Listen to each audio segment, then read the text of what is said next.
Everyone, সবাই কেমন আছেন? আশা করি সবাই ভালো আছেন। অর্পিতা মানা কিচেনে আপনাদের সবাইকে স্বাগত জানাই।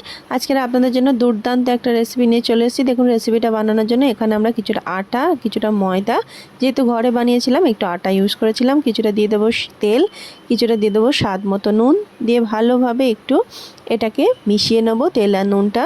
এরপর সামান্য একটু করে জল দিয়ে, যেমন আমরা আটা মাখি রুটির, তেমনি একটা ডো তৈরি করে নেব। না নরম, একদম নরম না একটু শক্ত। তো প্লেন একটা ডো তৈরি করে নিয়েছিলাম। এখানে কিছুটা চিকেনকে ছোটো ছোটো টুকরো করে কেটে নিয়েছি।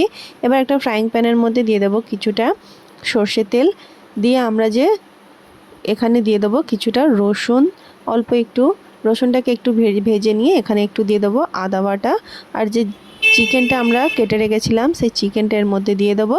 দিয়ে এর মধ্যে দিয়ে দেবো স্বাদ মতো একটু নুন, একটু দিয়ে দেবো হলুদ গুঁড়ো, একটু লঙ্কা গুঁড়ো, দিয়ে ভালোভাবে এটাকে মিশিয়ে নেব চিকেনের সাথে। দেখুন, চিকেনটা এমনিভাবে নাড়তে নাড়তে আমাদের কিছুক্ষণ পরে চিকেনটা ভাজা হয়ে গেছে। এখানে কিছুটা পেঁয়াজ, কিছুটা কাঁচা লঙ্কা, কিছু ধনেপাতাকে কুচি করে নিয়েছিলাম। এবার ফ্রাইং প্যানের মধ্যে আমরা কিছুটা সাদা তেল গরম করার জন্য এখানে বসিয়ে রেখে দেব। এবার ঢাকনাটা আমরা খুলে ময়দাটাকে আরও একটু ভালোভাবে মেখে নেব। এবার একটু মিডিয়াম সাইজ করে লেচিগুলো কেটে নেব। দেখুন, আমরা সমস্ত লেচিগুলোকে কেটে নিয়েছি।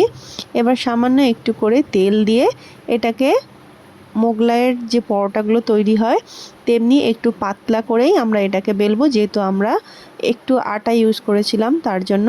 এবার এর মধ্যে দিয়ে দেবো একটা ডিম ফাটিয়ে, কিছুটা দিয়ে দেবো কাঁচা লঙ্কা, আর কিছুটা যে পেঁয়াজ কুচি করে রেখেছিলাম সেই পেঁয়াজ কিছুটা দিয়ে দেবো। সামান্য একটু ধনেপাতা, যে চিকেনটা আমরা কষিয়ে নিয়েছিলাম সেই চিকেন ভাজাটা আমরা এর উপর দিয়ে দেবো। সামান্য একটু দিয়ে দেবো বিট নুন, আর একটু দিয়ে দেবো গরম মশলা, দিয়ে হাতের সাহায্যে এই ময়দাটা যে বেলে রেখেছিলাম এর উপরে একটু ভালোভাবে মিশিয়ে নেব।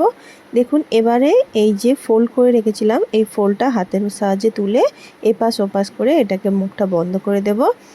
তো এমনিভাবেই চারিদিকটা আমরা এটাকে বন্ধ করে দিয়েছি মুখটা, যাতে ব্যাটারগুলো বেরিয়ে না যায়। এবার আমরা যে ফ্রাইং প্যানে তেলটা গরম হওয়ার জন্য বসিয়ে রেখেছিলাম, আলতো হাতে এটাকে তুলে তেলের মধ্যে আমরা ছেড়ে দেব। মধ্যে দিয়ে এবার তেলটাকে হালকা করে, যেমন আমরা লুচি ভাজি এমনিভাবে তেলটাকে, আমি যেহেতু অল্প তেলে করেছিলাম, আপনারা পুরো যদি আরও তেল দেন তাহলে ডুবো তেলেও এটাকে করতে পারেন, তবে এইটুকু তেলে এটা খুব ভালোভাবে সেঁকা হয়ে যায়। তো দেখুন, এমনিভাবে ঘুরিয়ে ফিরিয়ে আমরা তেলটাকে এপাশ ওপাশ করে দিয়ে এই মোগলাই পরোটাগুলোকে ভেজে নিয়েছি। দেখুন কত সুন্দর দেখতে হয়েছে, আর খুব ভালোভাবে ক্রাঞ্চি এটা ভাজাও হয়ে যায়। তো দেখুন, এমনিভাবে সবগুলোকে আমরা তৈরি করে নিয়েছি। দেখুন, অসাধারণ হয়েছিল রেসিপিটা। তো এবার এটাকে আমরা তুলে 4টে টুকরো করে খাওয়ার সুবিধার জন্য এমনিভাবে কেটে নিয়েছিলাম।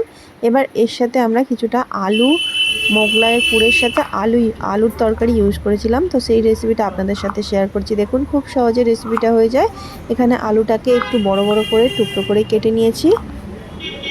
এভাবে আলুগুলো 4টে টুকরো করে কাটা হয়ে গেলে সমস্ত আলুগুলোকে আমরা এমনিভাবেই কেটে নিয়েছি। এবার একটা ফ্রাইং প্যানের মধ্যে কিছুটা সর্ষের তেল দিয়ে দেবো কিছুটা গোটা জিরে, দিয়ে ভালোভাবে আলুগুলোকে ওয়াশ করে নিয়ে এর মধ্যে দিয়ে দেবো কড়াইয়ের মধ্যে দিয়ে ভালোভাবে নেড়েচেড়ে আলুগুলোকে একটু ফ্রাই করে নেব। তো দেখুন, আমাদের আলুগুলো একটু ফ্রাই করা হয়ে গেলে সাইড দিয়ে এখানে কিছুটা আদা বাটা দিয়ে দেবো, দিয়ে ভালোভাবে আলুর সাথে আদা বাটাটাও এখানে ভেজে নেব। তো দেখুন, সমস্ত আলুগুলোকে আদার সাথে এমনিভাবে বেটে নিয়েছে, আর এখানে অল্প একটু রসুনকে একটু কুচি করে দিয়ে দিয়েছিলাম, এতে এর ফ্লেভারটা খুব ভালো আসে।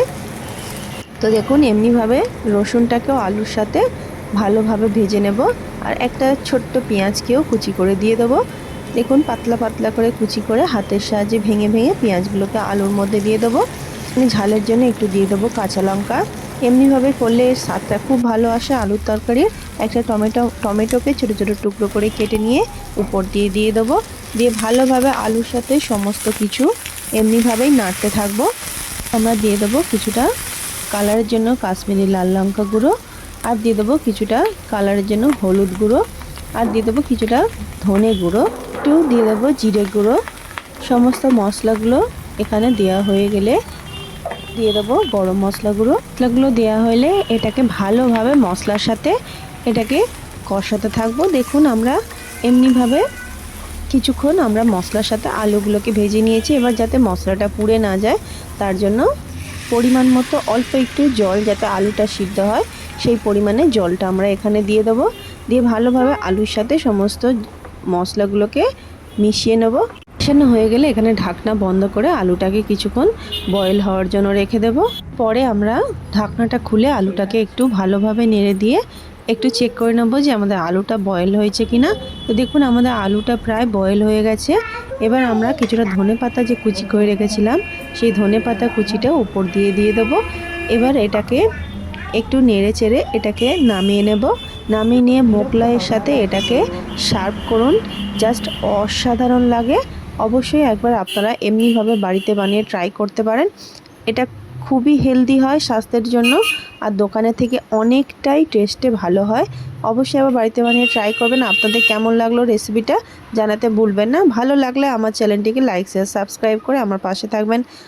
আবার দেখা হবে নেক্সট একটা ভিডিও নিয়ে নেক্সট ডে। ততক্ষণ আপনারা ভালো থাকবেন, সুস্থ থাকবেন। ধন্যবাদ।